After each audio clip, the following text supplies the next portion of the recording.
Ilmu yang lainnya. Bismillahirrahmanirrahim. Assalamualaikum warahmatullahi wabarakatuh. Waalaikumsalam warahmatullahi wabarakatuh.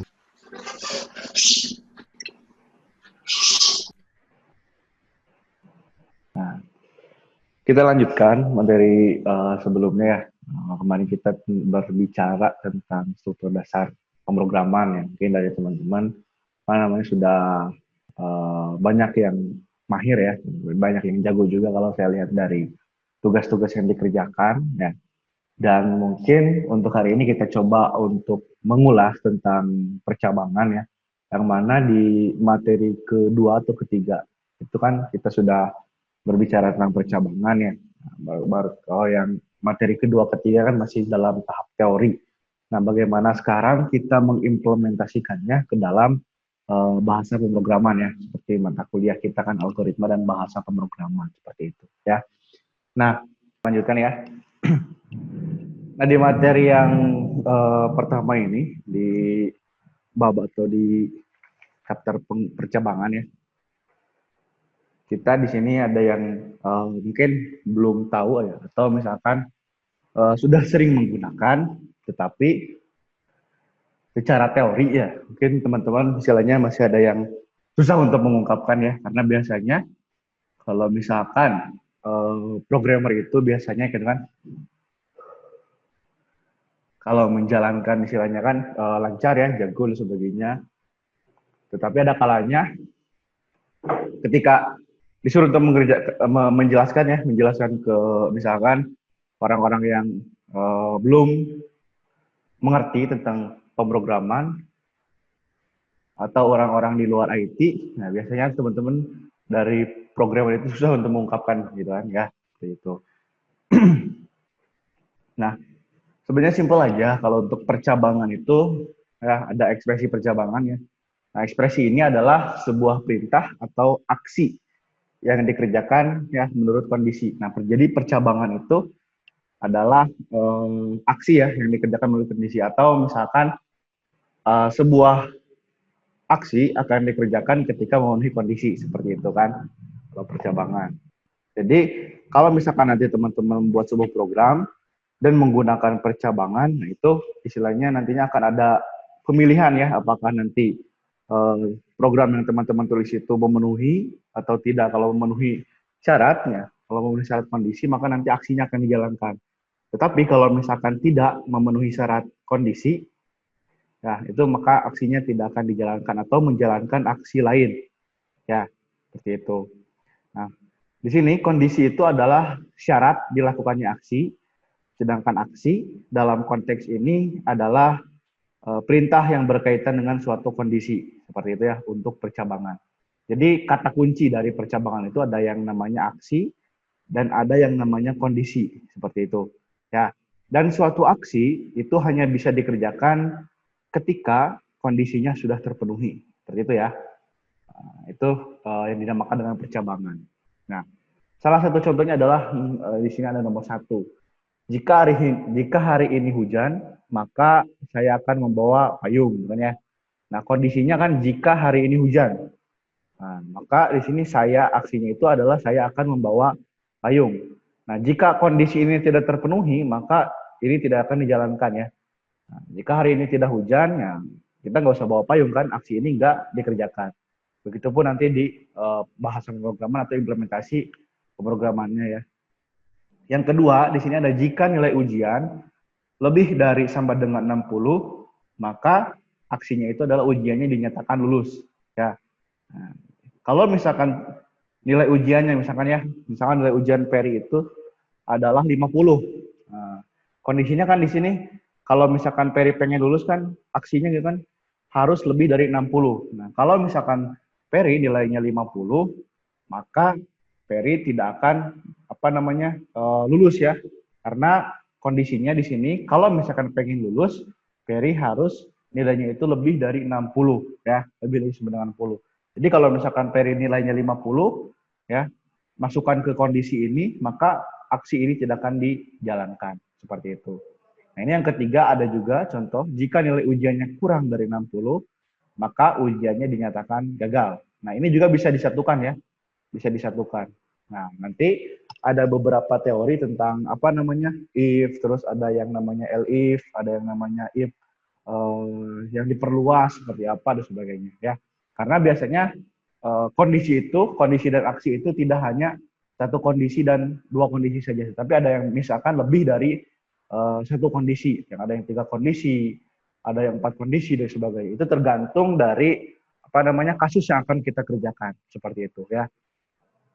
Nah, jadi untuk ekspresi percabangan intinya kata kuncinya adalah kondisi dan aksi ya. Jadi kondisi itu adalah syarat dilakukannya aksi. Aksi itu adalah perintah yang diberikan dengan kondisi ya, seperti itu. Oke, kita lanjutkan. Nah, di sini yang pertama ada yang namanya ekspresi boolean ya, boolean.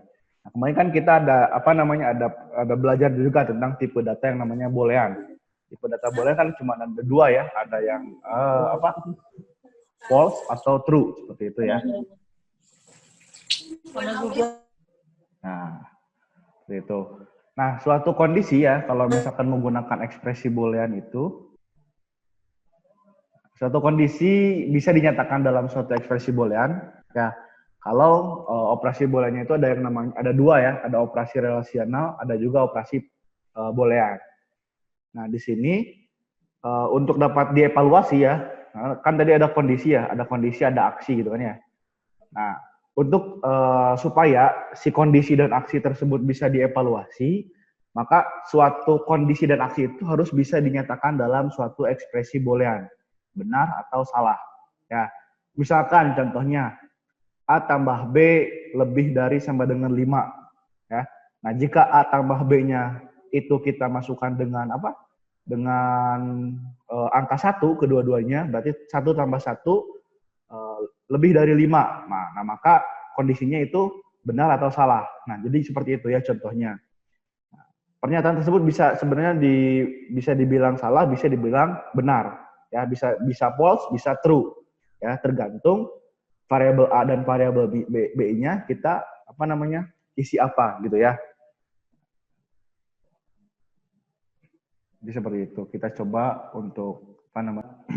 A sama dengan 1, B sama dengan 2.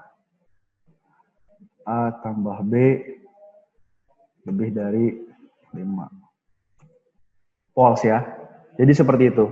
Jadi maksud kondisi itu harus apa namanya? Bisa dinyatakan dalam boolean ya. Boolean itu kan false or true ya. Nah, maka kondisi tersebut istilahnya harus ada apa namanya? Aksinya itu harus bisa atau tidak. Kayak gitu ya. Nah, jadi kalau misalkan nanti teman-teman menentukan kondisi dan aksi, nah maka dipertimbangkan kondisi apa namanya kondisi itu harus bisa dinyatakan oleh benar dan salah ya, tidak bisa ragu-ragu seperti itu ya. Nah, seperti itu. Jadi kalau misalkan apa namanya true or false-nya tergantung kondisi atau apa kondisi yang terjadi ya.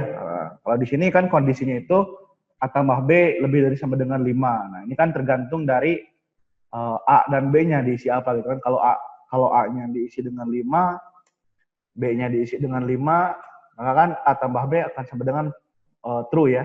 Karena 5 tambah 5 itu kan lebih besar dari 10 gitu ya. Nah, suatu kondisi harus bisa dinyatakan dalam suatu ekspresi boolean, itu ya intinya. Nah, yang pertama di sini ada 2 jenis operasi, relasional dan operasi boolean ya. Untuk istilahnya menghasilkan ya dari yang true or false tersebut menghasilkan 2 jenis operasi. Yang pertama ada operasi relasional, yang kedua ada operasi boolean. Nah, kalau operasi relasional di sini operasi yang membandingkan dua buah operan dengan menggunakan operator perbandingan yang kemarin kita jelaskan ya. Di sini kan operasi perbandingan di atas memiliki 2 kemungkinan yaitu false or true. Ya, seperti contoh di sini misalkan X ya, kita contohkan yang pertama aja, X sama dengan 2, Y sama dengan 1. Maaf, Y sama dengan 1 ya. Maka X lebih besar sama dengan Y, true or false? True kan? Nah, seperti itu. Jadi istilahnya operasi relasional ini lebih ke simbol-simbol kayak gitu ya, yang bisa membandingkan, operator perbandingan ya. Jadi lebih dari sama dengan ya. Terus kurang dari sama dengan, kurang sama dengan sebagai itu kan operasi perbandingan. Nah, dari operasi perbandingan tersebut istilahnya memiliki dua kemungkinan, yaitu false or true ya. Nah, selanjutnya ada yang namanya operasi boolean. Kalau operasi boolean ini teman-teman mungkin akan belajar di mata kuliah pengantar komputer dan internet ya. Ada operasi boolean, itu ada AND, OR, NOT, XOR. Atau teman-teman mungkin di SMK pernah belajar yang namanya gerbang logika. Ya, gerbang logika. Nah, teman-teman mungkin nanti bisa belajar tentang gerbang logika, bagaimana operator AND, OR, NOT, XOR ini berjalan. Seperti itu ya. Gitu. Nah, misalkan di sini kan kalau misalkan kita menggunakan biner ya, misalkan X-nya 1, Y-nya 0. Maka XN Y 0 ya. Nah, itu kan ada tabel kebenaran kalau misalkan nanti untuk operator boolean itu. Kalau N itu kalau misalkan 1 dengan 1 itu hasilnya 1, 1 dengan 1 N 0 hasilnya 0, 1 N 0 N 1 hasilnya 0 kan, 0 dan 0 hasilnya 0. Nah, ada juga yang OR. Kalau OR itu lebih ke kayak pertambahan 1 OR 0 itu 1, 0 OR 1 1, 0 OR 0 0, 1 OR 1 1. Nah, itu kalau yang OR ya. Kayak gitu. Teman-teman mungkin nanti bisa coba cari-cari tentang yang namanya tabel kebenaran gerbang logika. Kalau misalkan teman-teman pengen tahu tentang yang namanya operasi boolean. Seperti itu ya. Oke, kita lanjutkan. Nah, yang selanjutnya ada yang namanya ekspresi if.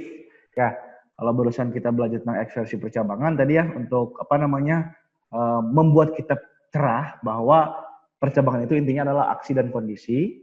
Di sini ada ekspresi boolean untuk istilahnya kalau misalkan sudah ada ekspresi percabangannya, kita uji apakah ekspresinya itu bisa dinyatakan dalam suatu ekspresi boolean.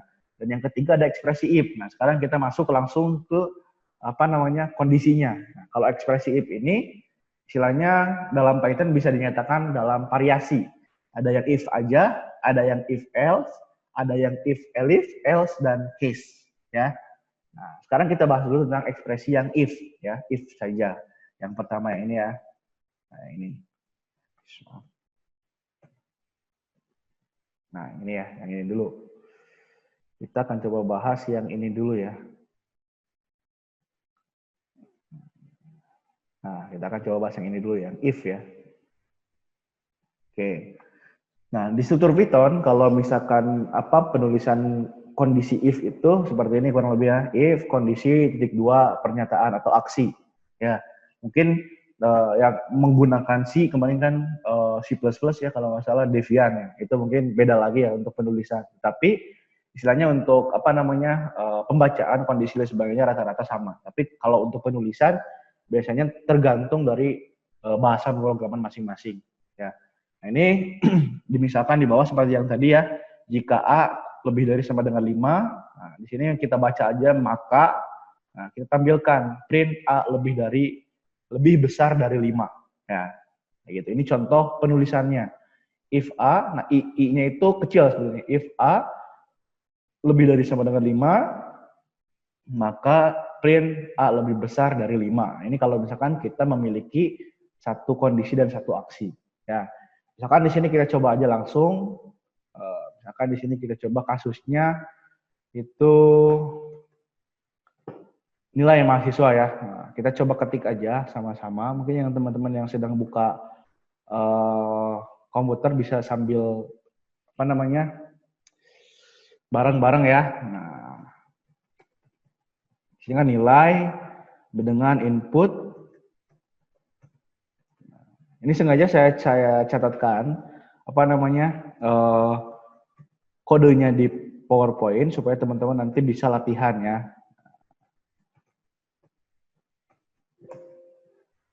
Sini misalkan if ya. Nah, tipe datanya apa? Integer, nilai lebih dari sama dengan 60 yang tadi ya. Nah, maka keterangannya lulus. Get sama dengan lulus. Ini ya. Nah, maka nanti di print atau ditampilkan Anda dinyatakan lulus. Lulus, koma, ket. Ya, kalau misalkan untuk penulisan variabel biasanya hampir sama ya antara Python dengan bahasa pemrograman PHP dan sebagainya. Itu kalau misalkan teman-teman mau menampilkan variabel setelah string biasanya pakai koma terus nama variabelnya apa gitu ya biasanya. Oke, kita lanjutkan. Saya hapus dulu yang ini ya. Nah, ini ya. Nah, kita tinggal run saja.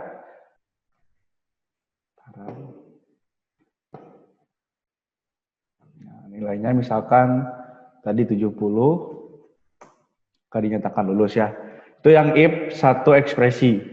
Nah, selanjutnya kita coba untuk ekspresi if else ya. Nah, hampir sama sebenarnya dengan if ya. Perbedaannya hanya memiliki dua aksi kalau pakai if else ya. Kalau tadi kan kita cuma menggunakan satu aksi ya. Nah, di sini kan aksinya Anda dinyatakan lulus. Nah, kalau misalkan nanti kita jalankan lagi, kalau misalkan kita masukkan ya. Saya coba run lagi. Kalau misalkan kita masukkan nilai yang kurang dari 60 ya, maka di sini misalkan kita 50 ya, maka tidak akan ada aksi yang dijalankan ya, karena masih satu kondisi. Beda lagi kalau kita misalkan menggunakan ekspresi if else ya. Hampir sama sebenarnya dengan if ya, tadi sudah saya sebutkan. Nah, hanya saja memiliki dua aksi. Satu dikerjakan jika kondisinya benar, ya tadi kan dikerjakan ya kalau misalkan kondisinya benar kan tadi nilainya 70 kan dinyatakan lulus. Dan satu lagi jika kondisinya salah ya, seperti barusan misalkan nilainya itu kurang dari 60 kan, kita masukkan barusan 50, itu tidak ada aksi yang dijalankan ya. Nah, selanjutnya struktur if pada Python, if else maksudnya ya, if else. Nah, pada Python kurang lebih seperti ini, if kondisi titik dua pernyataan atau aksi pertama, else pernyataan aksi kedua. Nah, seperti contoh di sini if A lebih dari sama dengan 5, kita print A lebih besar dari 5. Nah, else-nya jika tidak memenuhi kondisi, maka A lebih kecil dari 5. Kita coba langsung saja ya. Nah, di sini kita hapus saja yang ini ya. Nah, kita langsung coba aja. If A lebih besar dari sama dengan 5. Harusnya ada input dulu ya. Harus ada input dulu di sini. Atau langsung aja di sini.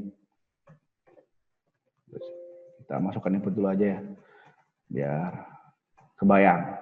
Masukkan nilai. Sini.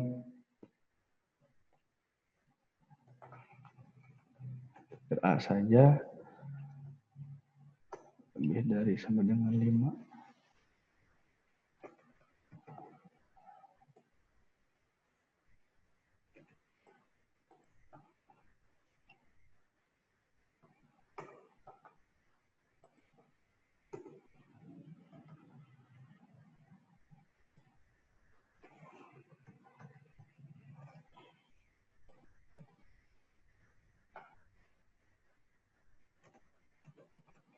A lebih besar dari 5. Misalkan.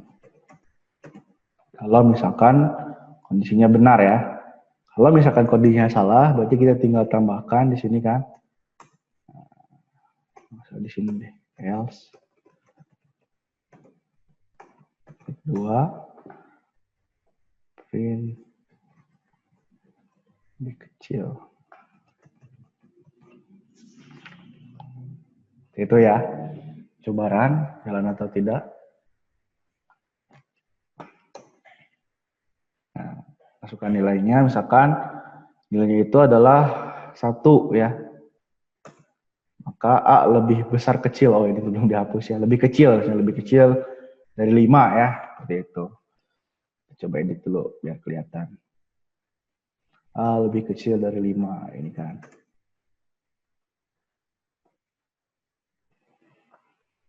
Nah, kalau kita isi 1 di sini kan, ke A lebih kecil dari 5 ya. Itu kan tidak memenuhi kondisi kan. Nah, kondisinya kan di sini A itu lebih besar dari sama dengan 5, baru print yang ini muncul ya. Nah, karena di sini kan kita menggunakan if else, ya, itu menggunakan dua kondisi, pernyataan dan aksinya kan. Nah, jika pernyataan pertama itu tidak memenuhi kondisi, ya, maka otomatis pernyataan kedua yang dijalankan, ya, seperti yang contohkan seperti ini ya. Oke, itu ya untuk ekspresi if else. Nah, seleksi kondisi sekarang dengan banyak kondisi. Bagaimana sih caranya gitu kan? Bagaimana jika lebih dari dua kondisi? Kalau barusan kan if else itu gampang kan ya. Nah, tinggal nambahin else di bawah, itu teman-teman sudah bisa istilahnya mempraktekannya kayak gitu kan. Ya. Nah, selanjutnya bagaimana nih caranya kalau misalkan ya if-nya itu atau kondisinya itu lebih dari dua kondisi ya. Nah, makanya kan ada 3 kondisi, ada 4 kondisi, misalkan ada 5 kondisi dan sebagainya. Ya. Jadi kan ada 2 cara ya kalau yang saya sampaikan pada mata kuliah siang hari ini. Yang pertama teman-teman bisa memperluas penggunaan if ya. Tadi kan di sini ada if kondisi pernyataan aksi gitu kan. Nah, ini bisa diperluas ya tanpa menggunakan else tentunya. Jadi if yang pertama tadi tinggal diperluas ya. Seperti ini if kondisi 1 pernyataan aksi 1, if kondisi 2, kondisi 3, kondisi n ya, sampai if kondisi n. Nah, ini sebenarnya bisa digunakan memperluas penggunaan if ya. Seperti contoh seperti yang ini ya. Ini saya membuat program menghitung luas bidang sederhana di mana di sini ada 3 pilihan untuk membuat program ini ya, atau menghitungnya. Ada untuk menghitung luas persegi panjang, ada untuk menghitung luas lingkaran, dan ada untuk menghitung luas segitiga. Nah, maka di sini teman-teman kan harus menyusun dulu kan, kira-kira nanti si user itu memilih angka berapa. Ya, itu kan kondisi. Jika kondisinya user memilih angka 1, maka nanti akan keluar menu untuk menghitung luas persegi panjang. Ya, jika nanti user memilihnya 2, maka otomatis nanti akan menghitung luas lingkaran. Nah, jika user memilihnya angka 3, maka user nanti akan otomatis istilahnya keluar ya dari sistem kita yang kita buat itu untuk menghitung luas segitiga. Nah, jika user memilih angka 0 ya, atau kurang dari 1 dan user memilih angka yang lebih dari 3, maka otomatis nanti kita beritahu bahwa user memasukkan nilai yang salah ya, seperti itu. Kita coba, saya kalau nggak salah udah buat ya tadi ya, karena ini lumayan panjang. Jadi saya tadi coba untuk tuliskan ya supaya istilahnya tidak lama gitu ya. Nah, di sini kan saya sudah buat programnya, kita tinggal run. Nah, di sini ada pilihan ya. Kita perkecil dulu. Nah, di sini kan ada pilihan ya. Program menghitung luas bidang sederhana. Masukkan pilihan. Nah, pilihan kan otomatis kondisi kan. Kondisinya kan misalkan saya di sini kondisinya memilih angka 1. Ya. Maka otomatis ya, karena saya memilih angka 1, di sini kan nomor 1 itu menghitung luas persegi panjang. Nah, di sini kan saya memilih angka 1 ya.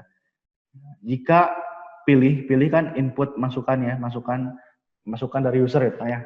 Jika user memilihnya itu angka 1 di sini ya, sama dengan 1, maka otomatis yang dinyalakan itu, yang dijalankan yang ini. Print menghitung luas persegi panjang. Ya. Nah, otomatis kan selanjutnya tinggal nanti user itu mengisi panjangnya berapa, maka panjangnya 5, lebarnya 2 misalkan ya. Nah, otomatis nanti luasnya akan ditampilkan print luas. Itu luasnya itu 50 karena rumusnya itu adalah P kali L ya, kalau untuk persegi panjang. Itu. Nah, kalau misalkan di sini saya memilihnya misalkan ya, yang kurang dari 1 atau lebih dari 3, maka nanti akan muncul seperti ini. Nah, Anda memasukkan nomor urut yang salah. Ya, coba teman-teman amati ya perbedaan antara perluasan if dengan nanti yang akan kita gunakan elif ya. Ya, kayak gitu. Nah, ini untuk contoh implementasi dari penggunaan perluasan if ya. Nah, jadi teman-teman nggak usah bingung lagi kalau misalkan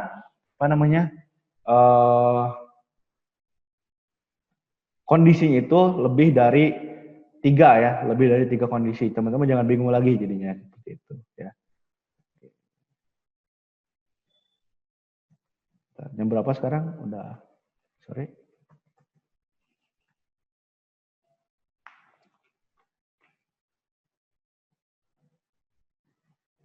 Oh, masih jam 2 ya. Ada setengah jam lagi berarti. Kita lanjut. Nah, ini baru memperluas penggunaan if ya. Nah, ini contohnya ya. Jadi nggak usah teman-teman bingung kalau misalkan nantinya gimana kalau misalkan lebih dari 2 kondisi atau lebih dari 2 aksi nanti. Maka teman-teman tinggal istilahnya menggunakan perluasan if ini. Cara yang kedua, teman-teman bisa menggunakan elif ya. If, elif atau else ya. Nah, itu jika lebih dari 2 kondisi. Nah, contohnya di sini ada if kondisi 1 pernyataan atau aksi pertama, elif ya.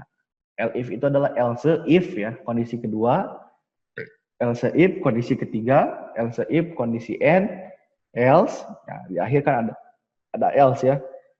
Pernyataan atau aksi ke n ditambah 1. Nah, itu kondisi terakhir ya, seperti itu. Nah, untuk contoh implementasinya itu seperti ini. Ini ada baru yang barusan juga ya. Cuma ada perbedaan di sini kan. Kalau tadi kita menggunakan perluasan if, menggunakan if gitu kan ya. Sekarang kita menggunakan elif. Ada if, elif dan else ya. Ini sebenarnya fungsinya sama. Ya, fungsinya sama dan tujuannya sama.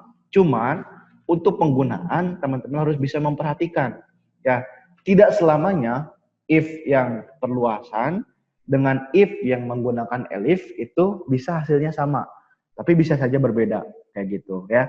Jadi jangan mentang-mentang nanti teman-teman pakai perluasan if juga bisa, pakai elif juga bisa. Nah, itu istilahnya harus dipertimbangkan juga apakah tepatnya kita sekarang menggunakan elif atau tepatnya sekarang kita menggunakan yang perluasan elif. Kalau dijalankan juga hampir sama ya. Kalau dijalankan juga saya coba jalankan yang elif ya.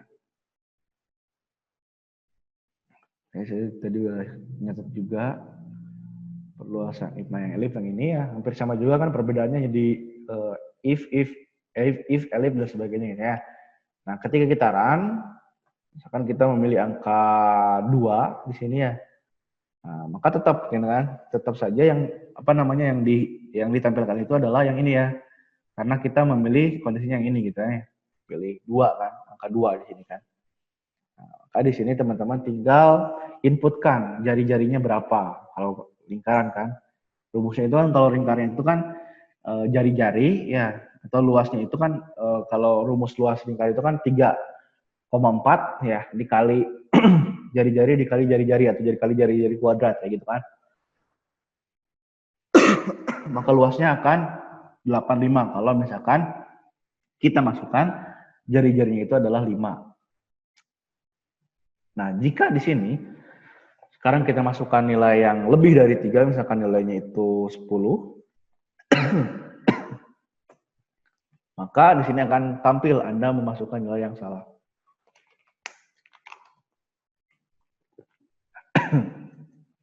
Nah, kurang lebih seperti itu untuk contoh penggunaan atau implementasi dari ketika kita menemukan kondisi yang lebih dari 2 kondisi. Seperti itu. Nah, di sini ada juga tentang menggunakan operator boolean ya. Jadi kondisi-kondisi yang nantinya kita buat itu kadangkala dalam satu aksi itu bisa dikerjakan atau hanya dikerjakan kalau misalkan syarat yang lebih dari satu kondisi. Ya, kalau kita kan tadi baru satu kondisi ya, gitu kan? Jika kondisinya 1 maka jika memilih 1 maka yang tampil 1 kan. Jika memilih ini maka yang tampil ini, gitu kan? Belum ada kondisi yang memang istilahnya memiliki lebih dari satu kondisi. Misalkan kan istilahnya jika user memilih 1 dan 2 maka keluar apa? Jika user memilih 2 dan 3 maka nanti keluar apa? Belum ada yang seperti itu. Nah, kalau misalkan ada kondisi yang lebih dari 2, maka teman-teman bisa menggunakan operator yang namanya operator boolean. Ya. Jadi si boolean ini istilahnya bisa banyak digunakan juga untuk kita ya. Mungkin kan kalau misalkan kita hanya melihat pengertiannya saja kan, kalau boolean itu kan hanya yes and no atau 0 dan 1 kalau di biner kan, high atau low kan ya boolean itu. Nah, di sini kan kita istilahnya coba buat kasus atau studi kasus, misalnya mahasiswa itu lulus dengan cum laude ya. Nah, mahasiswa itu lulus dikatakan cum laude dengan 2 syarat. Yang pertama syaratnya itu adalah IPK-nya harus lebih besar dari 3,5 dan masa kuliahnya tidak lebih dari 4 tahun. Nah, maka di sini kita bisa menggunakan operator boolean. Ya, yang tadi kita sebutkan di awal kan operator boolean itu kan ada and, ada or, ada not, dan ada XOR. Ya, itu mungkin masih banyak lagi yang lainnya, teman-teman tinggal cari-cari saja. Ya, yang penting yang yang intinya itu ada and, or, not ya, kalau nggak salah seperti itu. Nah, di sini kita menggunakan dua kondisi, ya, kondisinya yang 2 syarat, ya, mengandung lebih dari 1 kondisi dengan 2 syarat ya. Syaratnya itu di sini maksudnya bukan lebih dari 1 kondisi mungkin ya. Lebih tepat mungkin 2 syarat ya, atau 2 kondisi sama aja sih sebenarnya. Nah, di sini untuk contoh kasusnya itu IPK lebih dari sama dengan 3,5 maka disebut cum laude, dan masa kuliahnya itu harus kurang dari 4 tahun ya, atau tidak lebih dari 4 tahun. Maka di sini kita menggunakan boolean untuk istilahnya menentukan ya, atau membuat sebutan cum laude. Ketika kita buatkan atau curahkan ke dalam bahasa pemrograman, mungkin kurang lebih seperti ini. Ya, yang pertama kan seperti biasa kalau kita kan misalkan mau ada inputnya, nanti kan harus mencantumkan input di sini ya. IPK, input masukkan nilai IPK ya, sama berapa gitu kan. IPK-nya misalkan 3,5 atau 2,5 seperti itu kan. MK-nya misalkan atau masa kuliahnya itu misalkan 3 tahun. Maka ketika di print kan otomatis nanti tidak cum laude ya, karena IPK-nya tadi yang saya masukkan itu 2,5. Kita contohkan saja supaya tidak bingung ya. Kita open aja. Tinker yang mana? Boolean ini ya. Nah, sini ya. Kita tinggal run. Nah, di sini kan misalkan nilai IPK-nya itu 2,5 ya. Terus misalkan masa kuliahnya 3 tahun, 3,5 tahun. Atau kurang dari 4 tahun kan. 3 tahun aja ya. Nah, maka tidak cum laude. Karena kenapa? Meskipun ya di sini masa kuliahnya itu kurang dari 4 tahun kan, 3 tahun ya. Tetapi nilai IPK-nya 2,5 maka tetap tidak cum laude. Kalau kita ingat tadi yang saya sampaikan di operator boolean, n itu kondisinya jika 0 dan 1 maka hasilnya itu 0 ya. Nah, jika 0 dan 0 hasilnya 0, 0 itu false ya misalkan ya. 1 dan 0 hasilnya itu 0.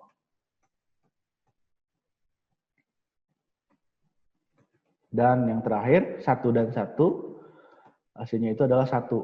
Nah, kenapa di sini meskipun ada 1 yang memenuhi kondisi tetapi satunya lagi tidak memenuhi kondisi, maka disebut tidak cum laude karena di sini 0 itu dianggap kita false ya. 1 itu true ya.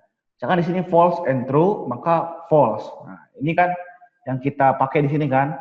IPK-nya rendah, 0 kan, false, tidak memenuhi kondisi, 3-nya memenuhi kondisi, maka hasilnya otomatis 0 ya, tidak memenuhi kondisi, tidak cum laude. Nah, jika nanti teman-teman masukkan nilai IPK-nya 2,5 terus masa kuliahnya 5 tahun ya otomatis tidak cum laude ya kan. Seperti yang ini, false dan false, hasilnya false kan. Atau misalkan teman-teman membaliknya, IPK-nya 3,5 tetapi masa kuliahnya misalkan 5 tahun. Nah, maka tetap di sini kan, meskipun yang pertama memenuhi syarat atau true, dan yang kedua itu tidak memenuhi syarat, maka hasilnya kan tetap false ya, atau tidak cum laude. Nah, kalau menggunakan ekspresi boolean n, itu teman-teman harus keduanya memenuhi syarat ya, atau harus true dua-duanya, atau false dua-duanya. Baru nantinya akan memenuhi kondisi ya. Kita coba run lagi, kalau misalkan keduanya itu memenuhi kondisi, apa yang akan keluar? Oh, sebentar. Harusnya saya hapus dulu ya. Hapus dulu. aja langsung. Nah, di sini misalkan IPK-nya 3,5, pas ya. Terus masa kuliahnya 4 tahun atau 3 tahun aja. Nah, maka cum laude dia disebutnya karena keduanya itu bernilai 1 atau true atau memenuhi kondisi. Itu seperti itu ya untuk menggunakan operator boolean. Nah, teman-teman juga bisa pelajari tentang and, or, and not ya di rumus-rumus yang lainnya. Silakan. Nah, sekarang silakan teman-teman diskusikan perbedaan perluasan if dengan elif ya. Karena kan tadi saya sebutkan penggunaan perluasan if dan elif ini sebenarnya istilahnya bisa saja sama, hasilnya bisa juga berbeda. Nah, maka teman-teman silakan saya kasih waktu selama berapa menit ya? Sekitar 10 menitan lah untuk mendiskusikan perbedaan perluasan if dengan elif. Nah, dan nanti teman-teman silakan satu orang bisa istilahnya menyampaikan ya hasil dari diskusi hasil diskusi teman-teman seperti itu. Ya, silakan diskusikan dulu dan dipimpin oleh satu orang saja. Silakan. Kita break dulu 10 menit ya.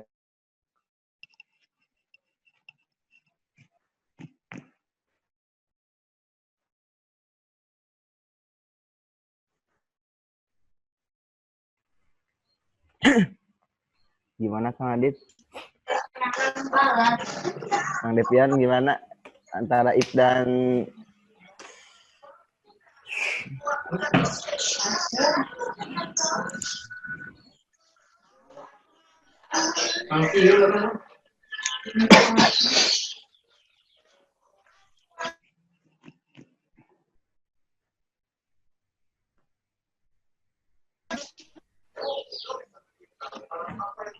perbedaan antara if dan elif?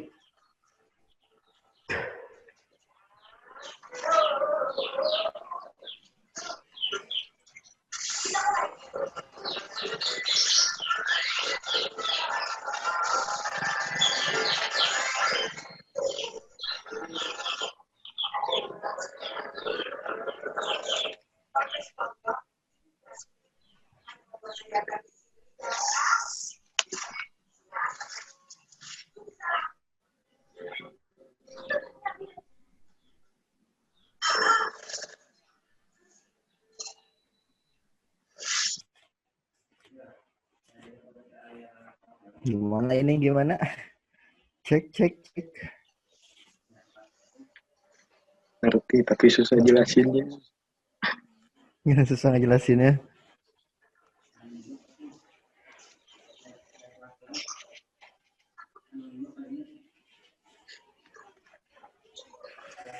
Ngerti tapi susah jelasinnya gimana? Gimana tuh? Gimana ngejelasinnya gimana tuh?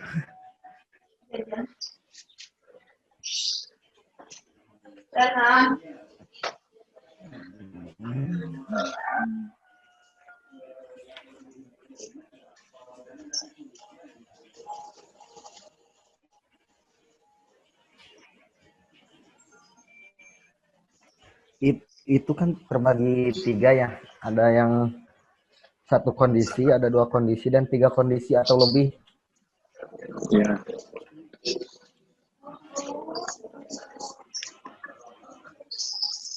Ini kan apa ya? Satu kan tadi juga if semua, yang kedua pakai if. Iya, elif itu gabungan antara if dan else. Iya, else if kan.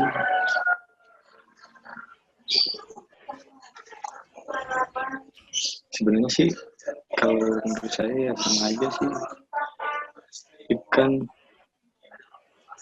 misalnya kalau milih nomor 1, terus kalau yang if itu kan jika tidak iya kan gitu, jika tidak pilih nomor 2, hasilnya ya gitu-gitu aja sih, sama doang. Susah jelasinnya. Soalnya gimana tuh? Kang Adit lagi sibuk. Yang masuk sini lagi. Gak ada yang lain. Kemana yang lain sih? Tahu. Tadi padahal ada ya. absen Mm-mm. di pelajaran lain. yang menambah ion tubuh. Perbedaan perluasan apa ya?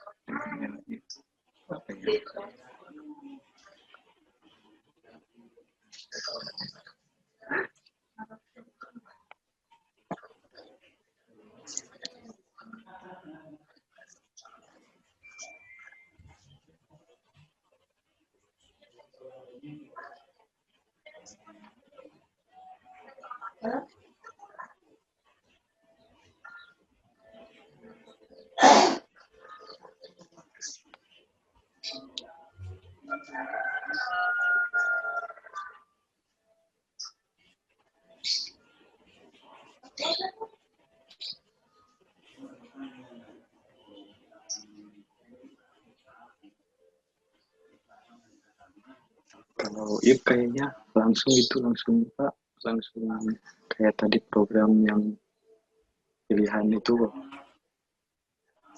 Kalau if kan Iya. langsung milihnya jika kondisi 1 maka keluar aksi, jika kondisi 2 keluar aksi yang kedua. Kalau yang if Iya. mah jika kondisi 1 keluar kondisi 1, jika tidak memilih kondisi 1 nah baru itu keluar kondisi 2 gitu lalu aksi Iya. kondisi. Ya jelasinnya gimana? Terus saya gimana tuh? Ya, paham sih paham. Susah. Susah ngejelasin.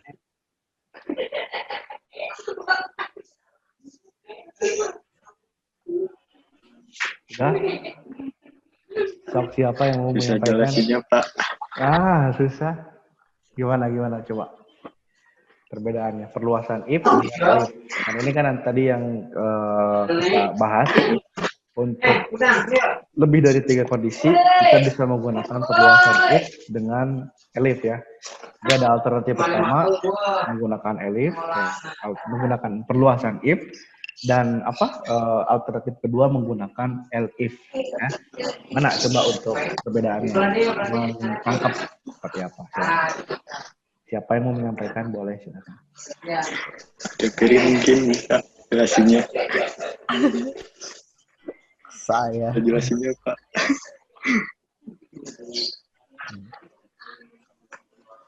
Paham tapi susah jelasinnya. Coba gimana? Jika menggunakan penggunaan if doang, kan if kondisi 1, maka keluar hanya aksi yang pertama. Kalau pakai elif, jika kondisi 1 dipilih, maka aksi yang pertama yang muncul. Nah, suka elifnya jika tidak memilih kondisi yang ke-1, maka kondisi 2, aksi yang 2 yang muncul. Susah jelasinnya. Kalau ya, saya tangkap. Jadi kalau secara gimana Devia gimana ya? Kalau yang perluasan penggunaan if, jika memilih kondisi 1 doang, maka yang keluar adalah aksi pertama doang. Kalau pakai elif, jika kita memilih kondisi pertama, maka keluar aksi yang pertama, dan jika tidak terpenuhi, maka memilih if kondisi 1. Jika tidak memilih kondisi yang pertama, maka keluar aksi yang kedua. Itu kali Pak. Susah jelasinnya sih. Ya sih, yang disampaikan mungkin bahasa lebih ke teknis ya, tetapi istilahnya kalau misalkan secara pengertian, mungkin kalau misalkan kita susun ke dalam kata-kata dalam pengertiannya ya, sebenarnya perbedaan alternatif 1 yang perluasan if itu istilahnya merupakan beberapa bentuk dari if then kan. Nah, jika maka gitu kan ya, yang ditulis secara berurutan, sehingga antara jika dan maka itu yang satu dengan yang lainnya itu merupakan pernyataan yang terpisah, benar nggak? Ya, iya betul Pak. Itu ya, terpisah ya jadinya ya. Iya. Meskipun Iya. meskipun dalam satu program ya, if else kan, tapi terpisah gitu ya. If then maksudnya, if then ya, terpisah seperti ini kan. Yang tadi dicontohkan kan. Mana sih itu? Nah, ini kan ini. Nah, yang itu, Pak. Ini ya. Ini kan terpisah-pisah ya. Nah, ini kan istilahnya yang tadi saya sebutkan bahwa pernyataan ini terpisah, tidak istilahnya berkesinambungan meskipun dalam satu program ya. Tetapi kalau misalkan kita menggunakan elif ya seperti yang tadi teman-teman katakan, jika tidak memilih kondisi satu maka nanti kondisi berapa yang dipilih gitu kan ya, maka akan muncul nanti kondisi yang akan dipilih. Ini itu kalau misalkan menggunakan alternatif yang kedua yang menggunakan elif ini, maka sekumpulan pernyataan if dan else-nya itu saling terkait sehingga semuanya merupakan satu kesatuan. Ya, kalau tadi meskipun dalam satu program itu terpisah, kalau misalkan yang sekarang yang kedua, yang alternatif kedua ya, yang menggunakan elif, maka istilahnya apa? Dalam satu program itu semuanya berkaitan ya. Seperti yang tadi teman-teman sebutkan ya, jika tidak memilih kondisi ini maka nanti memilih kondisi apa. Kalau if kan, kalau yang tadi kan if then, jika memilih kondisi ini ya udah pilih langsung gitu kan, kayak gitu ya. Itu perbedaan perluasan dan elif ya. Nah sebenarnya di kode program ini juga ada perbedaan ya. Kalau kita jeli di bawahnya itu, kalau kita menggunakan elif ya, jika yang dipilih itu tidak 1, 2, 3, maka kita tinggal tuliskan aja else kan ya, Else. yang tidak sesuai dengan 1, 2, 3 tersebut kan. Nah tetapi kalau misalkan menggunakan if yang kita perluas, maka ketika orang itu memilih 4 atau 5, maka si programmer harus istilahnya menggunakan seperti ini ya, menggunakan kondisi baru ya. Jadi kan lebih efisien menggunakan elif ini kan daripada menggunakan if yang diperluas gitu. Tetapi nah meskipun tadi outputnya sama ya, kalau yang contoh saya ini outputnya sama ya, tapi kedua cara ini tidak selalu menghasilkan cara hasil yang sama ya. Jadi teman-teman harus jeli dalam menggunakan cara ini agar hasil yang diperoleh sesuai dengan harapan. Seperti itu ya teman-teman ya. Ya, Pak. Oke, paham ya? Ada yang mau ditanyakan dulu? Paham. Karena materinya sudah habis. Kalau Cukup mungkin. cukup ya. Kalau cukup, teman-teman silakan tinggal kerjakan tugasnya ya. Ya, kerjakan tugasnya dan segera dikirimkan ke Google Classroom-nya ya. Oke. Mohon diinformasikan ke teman-teman yang lainnya juga ya, dan kalau misalkan ada yang bertanya, nanti teman-teman coba bantu jawab di grup ya. Untuk materi yang kita bahas pada siang hari ini. Oke, kalau tidak ada yang ditanyakan, saya tutup saja untuk perkuliahan hari ini. Mudah-mudahan perkuliahan hari ini bisa bermanfaat untuk teman-teman semuanya ya, dan bisa istilahnya menambah ilmu dan wawasan teman-teman semuanya. Terima kasih sekali lagi atas kesempatan dan waktunya. Dari saya, wabillahi taufiq wal hidayah. Wassalamualaikum warahmatullahi wabarakatuh. Waalaikumsalam warahmatullahi wabarakatuh.